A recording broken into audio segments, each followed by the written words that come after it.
Ya tentu kita beli sesuatu lihat prospek masa depan. Masa depan nggak dilihat ya. Justru masa depan itu prospek masa depan itu segalanya ya. Karena kita membeli saham satu perusahaan itu karena kinerjanya di masa yang akan datang ya. Wonderful company itu perusahaan yang sangat bagus itu tentu yang cuannya gede. Udah cuannya gede, tiap tahun tambah gede cuannya, growing, bertumbuh. Ya. Eh, apa sih perusahaan yang wonderful company? Biasanya perbankan, perbankan juga wonderful company. Ya. Kita lihat misalnya bank-bank ya, labanya dari 20 triliun, jadi 25 triliun, 30 triliun, 30, wow, udah gede 20 triliun, jadi 25 triliun, 27 triliun, 30 triliun. Jadi perbankan juga salah satu wonderful company. Uh, Pokoknya kalau kita ketemu perusahaan yang labanya besar, cuannya besar, dan tiap tahun bertumbuh terus, labanya tambah besar, menurut saya itu adalah wonderful company. Gitu, Vi. Oke. Tapi Pak Lo naksir kalau saham kriteria ini, Pak. Tapi kan ada valuasinya lagi, ada yang iya. kedua. Ini kan perusahaan bagus. Masuknya di berapa gitu ya, Pak? Kalau harganya wajar, oke, kita beli. Tapi kalau harganya over value seperti Unilever, itu juga wonderful company, tapi harganya mahal sekali. Jadi baru ada yang nanya, Pak, gimana pendapat Pak Lo tentang Unilever? Udah dijawab langsung. Itu perusahaan wonderful company, perusahaan yang sangat hebat, perusahaan yang bagus, cuannya gede, ya. Tapi valuasinya mahal. Ya, jadi saya juga nggak masuk, ya. Harus valuasinya yang wajar harganya, wonderful company tapi wajar.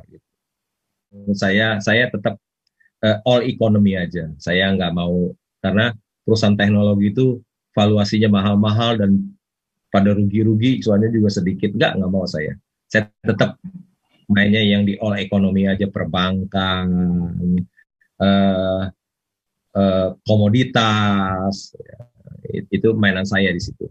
Oke. Saya orang konservatif. Beli perusahaan kan perusahaannya yang harus yang untung dong. Buat apa beli perusahaan rugi? Gitu. Iya, pokoknya intinya ya itu sih ya Pak. Cuman perusahaannya masih profit. Profitnya gede. Pak, ini ada yang nanya lagi, Pak. Pertimbangan Pak Lo untuk membeli saham Gajah Tunggal, Pak? Kalau kita lihat, Gajah Tunggal itu perusahaan ban terbesar di Asia Tenggara, bukan di Indonesia. Ya. Pabrik ban terbesar di Asia Tenggara. Ya. Kalau kita lihat nilai bukunya 2000, saya kan beli cuma di 400, 500, 600, berarti kan under value.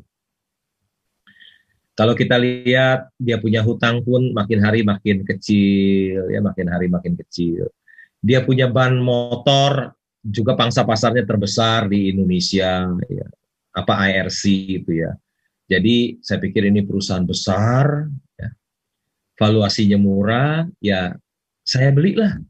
Siapa tahu saya bisa untung, ya. Apalagi kalau kita lihat ke belakang, berapa tahun yang ke belakang, kalau nggak salah Gajah Tunggal pernah 3.000 ya kalau nggak salah ya. Iya pernah Pak. Wah, pernah 3.000, udah gitu. Sekarang waktu saya beli kan masih 400, 500, 600 ketika pandemi kan. Udah gitu beban utangnya makin berkurang. Ya. Siapa tahu, Evi, siapa tahu balik lagi ke 3.000 yang seperti Vivi masih ingat itu. Siapa tahu, semoga, itu aja. Sederhana, nggak ada yang susah-susah amat. Oke. Tahu. Ya. Ya Pak Lo kan kelihatan kesannya kan simple banget sih Pak. Kan cuman beli waktu murah. Tapi orang-orang kadang-kadang masa sih dari gaya begitu bisa dapat gitu ya Pak. Cuman kan itu tuh nggak semudah bahasa yang diucapin, karena proses ya Pak, beli terus kita yakin nge-hold sampai benar-benar sesuai sama analisa kita itu butuh perjuangan ya Pak. Kan ada yang berhasil, seperti Indika kan beli di 100-an jual 4.000 lebih, itu kan saya jadi pemegang saham terbesar nomor 4 di Indika, itu kan dalam 2 tahun aja cuannya gede sekali tuh. Ya. Di Indakiat juga saya untung besar juga. Kan harga sahamnya saya beli 1.000, 1,5 tahun kemudian jadi 20.000. Itu yang besar. Ya, ada sih yang lain-lain masih menahan, nggak mau naik. Ya, ya saya sabar aja. Indika masih ada Pak, masih di hold Pak? Yang dulu saya udah jual, kemudian ketika pandemi turun lagi ke 400, 500, 600 ya beli lagi. Samperin balik lagi gitu ya Pak, biarin harganya nyamperin kita, bukan kita yang ngejarin dia ya Pak. Murah lagi, beli lagi, masuk lagi. Balikan sama mantan ya Pak. Mantan yang pernah kasih cuan besar, cuan mantan tercuan. Bukan mantan terindah. Kalau bener, mantan terindah balik lagi sekarang. Jadi nggak bosan gitu. Ya kalau kehidupan nyata mungkin ada yang pantang balikan sama mantan. Kalau di saham nggak boleh pantang ya Pak. Karena kalau siklus ya balik lagi, balikan lagi ya. Balik lagi. Kita dulu beli cepet jual 4.000, balik lagi ke 400, 500, 600 sih kita masuk lagi. Kalau saham itu kinerjanya masih bagus, harga sahamnya turun terus, mungkin itu adalah kesempatan kita untuk membeli di harga murah. Ya. Jangan pikir nggak naik-naik, turun terus tiba-tiba nggak bisa naik ya. Tiba-tiba bisa naik, kita nggak tahu. Jangan menganggap saham itu nggak bisa naik. Siapa tahu tiba-tiba naik, kita nggak sangka ya. Mungkin itu kalau kinerjanya masih bagus, harga sahamnya turun terus murah, mungkin kita diberikan kesempatan untuk membeli murah ya. Ini bukan rekomendasi membeli atau menjual, cuman jawab pertanyaan saja gitu.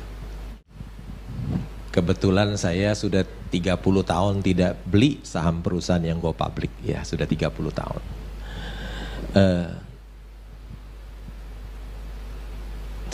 Nasihat saya tentu kepada orang yang jual, ya jualah apakah perusahaan kita sudah pantas untuk go public ya, jangan hanya dipakai untuk mengambil uang masyarakat ya, kasihan masyarakat ya. Saya melihat banyak orang seperti itu, sebetulnya perusahaan itu belum pantas untuk go public, tapi dia go public dan menghasilkan uang banyak dari masyarakat. Ternyata kasihan itu masyarakat pada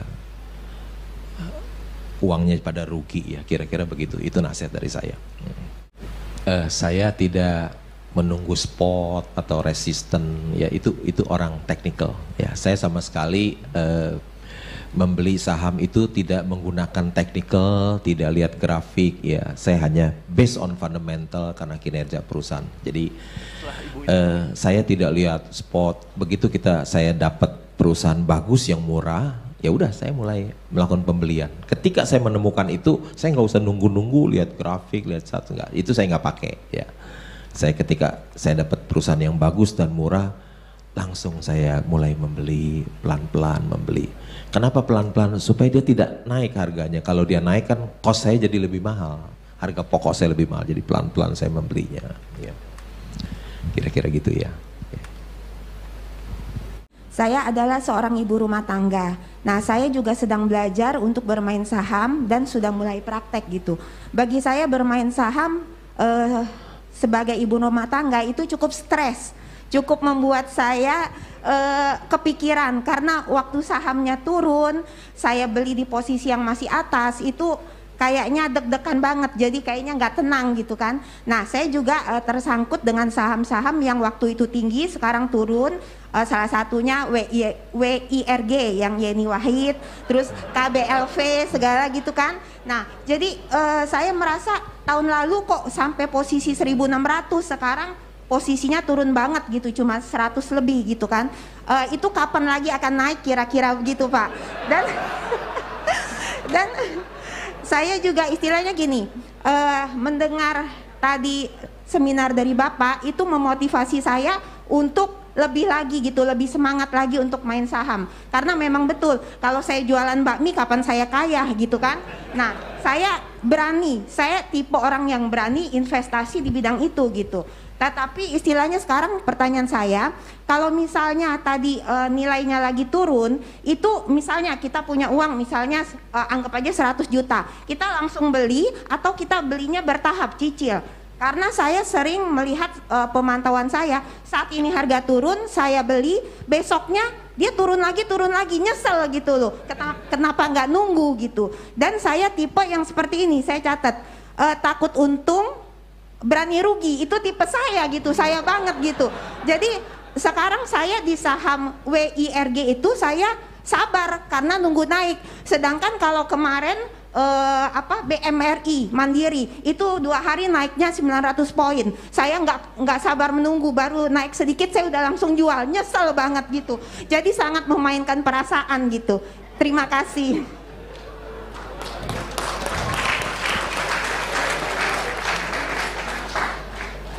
Jadi bingung pertanyaannya apa? Pertanyaannya gini Pak loh, kalau kita punya uang, kita mau beli saham waktu dia turun, itu kita belinya langsung jebret.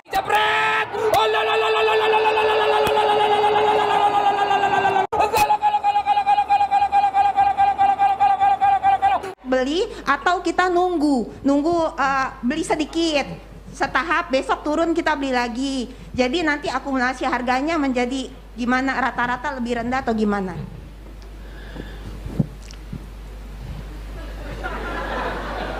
Beda Ibu dengan saya ya. Ibu punya keberanian, tapi keberaniannya tidak cukup, harus punya pengetahuan. Ibu beli satu saham, valuasinya seperti apa? Apakah dia perusahaan yang bagus dan murah? Atau perusahaan yang jelek mahal, ya kan? Kalau perusahaan yang jelek dan mahal kita beli, ya turun terus nggak balik-balik dia kan. Jadi harus Ibu harus punya pengetahuan juga bahwa oh ini perusahaan bagus, lihat labanya berapa tuh, labanya besar ya, labanya besar. Saham yang Ibu beli labanya berapa? Bandingkan dengan tadi Ibu sebut Bank Mandiri itu labanya berapa? Yang Ibu beli itu sahamnya berapa labanya? Mesti dilihat. Jadi kalau kita tidak tahu apa yang kita beli, ya seperti Ibu dicicil belinya. Tapi kalau orang yang tahu ini Mercy yang dijual di harga pacaya nggak bisa cicil, langsung dorong semua karena takut ketinggalan. Takut besok nggak dapat barang lagi, ya seperti gitu. Jadi tergantung, kalau orang itu tahu apa yang dia beli, nggak bisa membuat dia untuk cicil-cicil, ya langsung dorong semuanya. Tapi kalau dia nggak tahu apa yang dia beli, oh ini perusahaan bagus atau enggak, perusahaan ini mahal atau murah, ya. Kalau dia tidak tahu, ya udah dia beli cicil-cicil aja terus. Tapi kita harus tahu, ya. Baru kita bisa jawab pertanyaan itu. Oh ini benar, ini perusahaan bagus, untungnya besar, harganya murah. Ya udah, dorong semuanya dengan uang yang ada. Kira-kira gitu Bu. Ya. Sebetulnya saya juga nggak ada bedanya sih. BUMN dengan yang swasta nggak ada bedanya. Saya juga pernah beli saham PT Timah. Ya. Habis saya beli saham PT Timah 290 naik ke 2.900 saya jual. Kemudian booming komoditis lari lagi ke 38.000 ya. Saya juga pernah punya saham PT Timah. Bahkan saya beli PT Timah itu saya jual villa saya yang mewah loh. Saya udah nggak punya uang lagi. Dulu ini 20 tahun yang lalu ya. Saya jual villa saya yang mewah itu luas 2.800, lantainya pakai marmer Itali. Saya mau beli saham, nggak punya uang, akhirnya saya jual villa saya itu untuk beli PT Timah, ya PT Timah. Jadi saya juga sama aja, swasta dan BUMN sama saja. Saya juga belum lama kan beli Pegas di 1.100 ya. Jadi ketika saya menjual saham MBSS saya, semuanya seluruhnya ada uang cash, saya lihat PT Timah 1.100 saya dorong semuanya, ya terus naik ke 1.800. Jadi sama saja kalau perusahaan BUMN yang bagus dan murah tetap saya beli, ya tetap saya beli. Jadi nggak ada bedanya. Oke. Ya tentu kita beli sesuatu lihat prospek masa depan. Masa depan nggak dilihat ya. Justru masa depan itu, prospek masa depan itu segalanya ya. Karena kita membeli saham satu perusahaan itu karena kinerjanya di masa yang akan datang ya. Banyak orang yang berkata kepada saya, kenapa beli perusahaan yang rugi ya, rugi. Tapi dia nggak tahu yang perusahaan yang rugi itu sekarang valuasinya kan cuma 1 triliun lebih ya, 1,7 triliun kira-kira. Padahal di dalamnya punya properti masih ada 20 triliun di dalamnya, kan orang nggak tahu ya. Di dalamnya itu banyak isinya. Memang properti lagi susah, tapi kan ada sesuatu di dalamnya ya, selain dia sudah bidang usahanya properti 50 tahun, nggak ada cacat sama sekali ya, nggak pernah gagal serah ya. Bahkan gedung-gedung yang artistik itu milik mereka ya, gedung-gedung yang sampai perusahaan itu nilainya cuma 1,7 triliun, padahal kalau lihat di South Quarter keren banget tuh gedungnya ya. South Quarter salah satu yang dari 61 proyek properti yang dia miliki kan ada satu South Quarter yang keren ya. Mungkin saya nggak punya kemampuan seperti mereka untuk membangun satu office yang keren sekali di TBC Matupang. Jadi tetap prospek masa depan itu segalanya, masa nggak dilihat ya. Oke. Tadi ditanyakan kepada saya apakah saya berinvestasi panjang atau pendek. Tentu saja saya adalah seorang investor jangka panjang. Tadi kan saya mengatakan tidur adalah yang terbaik ya. Tapi ada syaratnya kalau kita sudah memiliki perusahaan yang hebat. Kalau kita belum memiliki perusahaan yang hebat, jangan tidur dulu, celaka ya. Kita harus bekerja. Ada riset mengatakan semakin kita aktif bertransaksi, dia berbanding terbalik dengan keuntungan kita. Makin aktif kita bertransaksi, keuntungan kita semakin kecil. Tapi kalau kita makin tidak aktif, keuntungan kita makin membesar. Itu hasil riset demikian. Jadi saya bukan seorang investor jangka pendek, saya adalah investor jangka panjang. Hak dan kewajiban seorang pemegang saham. Ya, kita bisa bertanya, tapi yang paling penting itu adalah ketika perusahaan untung besar, perusahaan setiap tahun membagikan dividen kepada pemegang saham, kita memperoleh dividen itu. Dividen itu tidak didapatkan, keuntungan perusahaan itu kita bisa dapatkan, tetapi para direksi dan komisaris, manajer dan seluruh karyawan tidak mendapatkan keuntungan perusahaan. Mereka hanya terima gaji dan bonus. Keuntungan perusahaan adalah milik pemegang saham. Jadi setiap tahun keuntungannya berapa dibagikan, saya yang mendapatkan, pemegang saham yang mendapatkan. Yang tidak bekerja yang mendapatkan. Itulah nikmatnya menjadi seorang pemilik perusahaan, jadi pemegang saham. Kewajiban. Saya menjadi seorang investor saham selama 26 tahun, rasanya saya nggak memiliki kewajiban apa-apa ya. Hanya punya hak tetapi tidak memiliki kewajiban. Tapi tentu saja ketika kita ingin memiliki saham perusahaan, kita harus mengeluarkan uang untuk membelinya. Dari mana duitnya? Dari mana duitnya? Jadi kita harus membeli, mengeluarkan uang, setelah itu kita mendapatkan hak tetapi tidak memiliki kewajiban.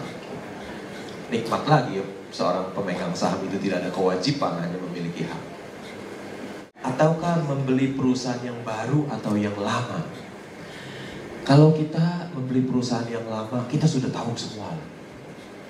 Keuntungan manajemennya seperti apa, usahanya seperti apa, keuntungannya gimana, pertumbuhan perusahaannya, valuasinya seperti apa, kita sudah tahu semua. Tetapi kalau kita memiliki perusahaan yang baru, semuanya masih gelap bagi kita, resikonya tinggi sekali. Menurut saya, ada orang yang mengatakan berinvestasi di pasar modal itu high risk, high gain. Tapi pepatah itu juga keliru. Orang yang tahu dia akan memilih perusahaan-perusahaan yang low risk, high gain. Orang yang tidak tahu dia akan membeli perusahaan yang high risk, low gain karena ketidaktahuan dia. Jadi resiko itu datang dari ketidaktahuan kita. Kalau kita membeli perusahaan yang baru, yang sudah mapan, yang sudah terbukti bagus, dari perusahaan yang bertumbuh, itu resikonya hampir nol.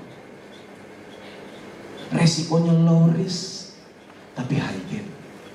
Tapi kalau kita membeli perusahaan yang belum jelas perusahaan baru seperti apa, itu high risk. Resikonya tinggi. Jadi lebih baik kita berinvestasi itu memikirkan uang kita dulu. Kita harus menyelamatkan uang kita dulu. Artinya kita harus berinvestasi yang resikonya sangat rendah, yang kemungkinan keuntungannya tidak terbatas. Kalau kita memasuki perusahaan yang baru, wah risiko tinggi, tidak aman bagi uang kita. Jadi saya pikir lebih baik memilih perusahaan yang sudah jelas resiko kita rendah.